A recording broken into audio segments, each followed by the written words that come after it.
సూర్యుడిపై ఇటీవల సంభవించిన ఒక భారీ విస్ఫోటనంతో ఏర్పడిన సౌర తుపాన్ ఇవాళ భూమిని తాకనుంది. ఈ పేలుడు ధాటికి అంతరిక్షంలోకి ఎగిసిపడిన సూర్యుడి ప్లాస్మాతో కూడిన సౌర తుపాను సెకనుకు 1400 కిలోమీటర్ల వేగంతో దూసుకొస్తుందని అమెరికా అంతరిక్ష సంస్థ నాసా వెల్లడించింది. ఈ సౌర తుపాను ఇవాళ భూ వాతావరణాన్ని తాకుతుందని అంచనా వేసింది. దీంతో G3 category Jio magnetic spot ఏర్పడి దాని ప్రభావంతో ఉత్తర భారతదేశంలోని పలు ప్రాంతాలతో పాటు యూరప్, ఆస్ట్రేలియా గగనతలాల్లో రంగురంగుల కాంతులతో కూడిన అరోరాలు కనిపిస్తాయని తెలిపింది. సూర్యుడి ప్లాస్మా రేడియేషన్ తాకడంతో భూ అయస్కాంత క్షేత్రం కొద్దిసేపు ప్రభావితం కావడం వల్లే అరోరాలు ఏర్పడతాయని, దీనివల్ల భూమిపై ప్రాణులకు ఎలాంటి ముప్పు లేదని నాసా స్పష్టం చేసింది.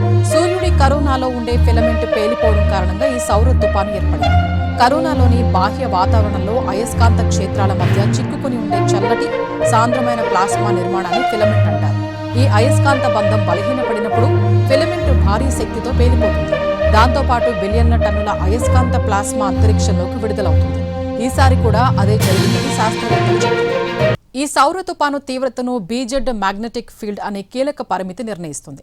సౌర మేఘంలోని అయస్కాంత క్షేత్రం భూమి అయస్కాంత క్షేత్రానికి వ్యతిరేక దిశలో ఉంటే రెండు క్షేత్రాలు కలిసిపోయి భారీ మొత్తంలో శక్తి భూమి మ్యాగ్నెటోస్ఫియర్లోకి ప్రవేశిస్తుంది. అప్పుడు అరోరాలు మరింత ప్రకాశవంతంగా కనిపించే అవకాశం ఉంది. అయితే ఈ సౌర తుపాను వల్ల భూమి గగనతలంలో ఉన్న ఉపగ్రహాలు, కమ్యూనికేషన్ వ్యవస్థలపై ప్రభావం ఉంటుంది. ముఖ్యంగా ఉపగ్రహ కమ్యూనికేషన్లలో అంతరాయం, GPS వ్యవస్థల్లో లోపాలు, రేడియో సంకేతాల బలహీనత కనిపించింది. అటు భూమిపై ఉన్న విద్యుత్ గ్రిడ్లపైన ఒత్తిడి పడే అవకాశం ఉంది.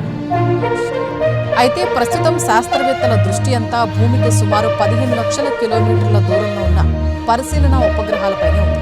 సౌర మేఘం అక్కడికి చేరిన తర్వాత మాత్రమే బీజెడ్ దిశ ఖచ్చితంగా తెలుస్తుందంటున్నారు సైంటిస్టులు. అప్పటి వరకు ఈ తుపాను ఎంత ప్రభావం చూపుతుందో స్పష్టత రాదని చెబుతున్నారు.